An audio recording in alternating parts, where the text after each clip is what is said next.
শীতের মাধুর্যতা যদি বজায় না রাখি তাহলে কি হবে? শীত মানেই তো পিঠা। আসসালামু আলাইকুম ইবরান, আশা করি আপনারা সবাই ভালো আছেন। আলহামদুলিল্লাহ আমিও ভালো আছি।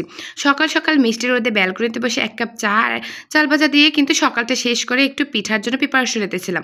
তাই আমি সকালবেলা ঘুম থেকে ওঠার পরে কিছুটা চাল ভিজায় রাখছি ১ থেকে ১.৫ ঘন্টার মতো। এইখানে চাল ছিল, ভাতের চাল আর হচ্ছে পোলাওর চাল ছিল।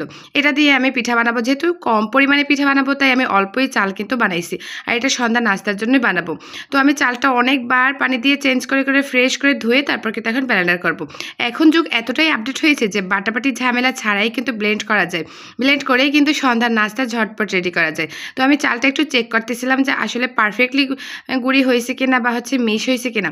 তো এখানে দেখি না আমার আরেকটু দরকার, তো এখন কিন্তু আমার হয়ে গেছে ব্লেন্ড করা।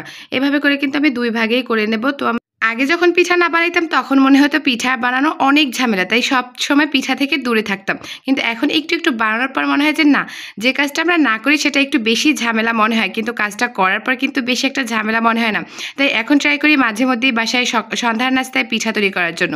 তো আমি কিন্তু এখানে চালটা ব্লেন্ড করে রাখছিলাম দুপুরে রান্নার আগে। তারপর রান্নাবান্না করে খাওয়া দাওয়া শেষ করে কিন্তু এখন বিকালে আমি পিঠাটা ভাজার জন্য আসছি। তাই একটু পানি আর একটু লবণ দিয়ে কিন্তু আমি গোলাটা একটু ভালো করে মিক্স করে নেব। আর একদম বেশি ঘন আর পাতলা হলে কিন্তু পিঠা ভালো হয় না। এই জন্য আমি বারবার চেক করতেছিলাম যে গোলাটা ঠিক আছে কিনা, পারফেক্টলি আছে কিনা। তো আমি এখন দেখি যে না, ঠিক আছে। এরপর কিন্তু আমি কড়াইটা আগেই গরম দিয়েছিলাম, তো ওইখানে আমি একটু তেল মেখে নেবো যেন পিঠাটা ভালোভাবে ওঠে, তখন যেন একদম আটকাই না ধরে। তাহলে আটকাই ধরলে কিন্তু পিঠাটা ভেঙে চলে যায় আর তখন একদম কালো একটা কালচে দাগ হয়ে যায়, তখন কিন্তু খেতেও ভালো লাগে না, দেখতেও ভালো লাগে না। যে জিনিসটা দেখায় সৌন্দর্য সেই জিনিসটা আমি মনে করি খেতেও কিন্তু ভীষণ ভালো লাগে। তো এখন আমি দেবো, আর এটা কিন্তু প্রথমবার দেওয়া ছিল। এখন দেখবো যে আসলে প্রথমবারে পিঠাগুলো কেমন হয়। তো আমি সবটুকু দিয়ে তারপর একটু ঢাকনা দিয়ে ওয়েট করব পিঠাটা হওয়া পর্যন্ত। হওয়ার পরে দেখবো আসলে পিঠাটা কতটুকু পারফেক্ট হয়েছে আর খেতে কেমন হবে। তখন কিন্তু পিঠার কালার দেখলেই বোঝা যায় যে পিঠাটা কতটা পারফেক্ট হয়েছে। এ পর্যায়ে কিন্তু একদম পরিপূর্ণ সিদ্ধ হয়ে গেছে, কাঁচা নাই ভিতরে, আর খেতেও কিন্তু ভীষণ ভালো লাগে। ভাতের চালে পিঠা অনেকেই মনে করে যে না, এটা দিয়ে হয় না, বা হচ্ছে চাল গুঁড়ি করার সময় একটু ভাত ব্লেন্ড করে দেই। আমি মনে করি না, চাল দিয়ে দিলেই হয়, ভাতটা এক্সট্রাভাবে দেওয়া লাগে না। এভাবে কিন্তু আমি একের পর এক বারেই ভাজতেছিলাম।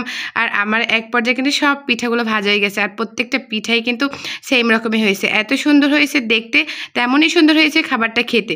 যারাই খেয়েছে তারা অবশ্যই সবাই বলছে যে খাবারটা না সত্যি অনেক ভালো হয়েছে। এখন কিন্তু সচরাচর বাজারে পিঠা বিক্রি করে, সেইখানে পিঠা আমার কাছে একেবারেই ভালো লাগে না।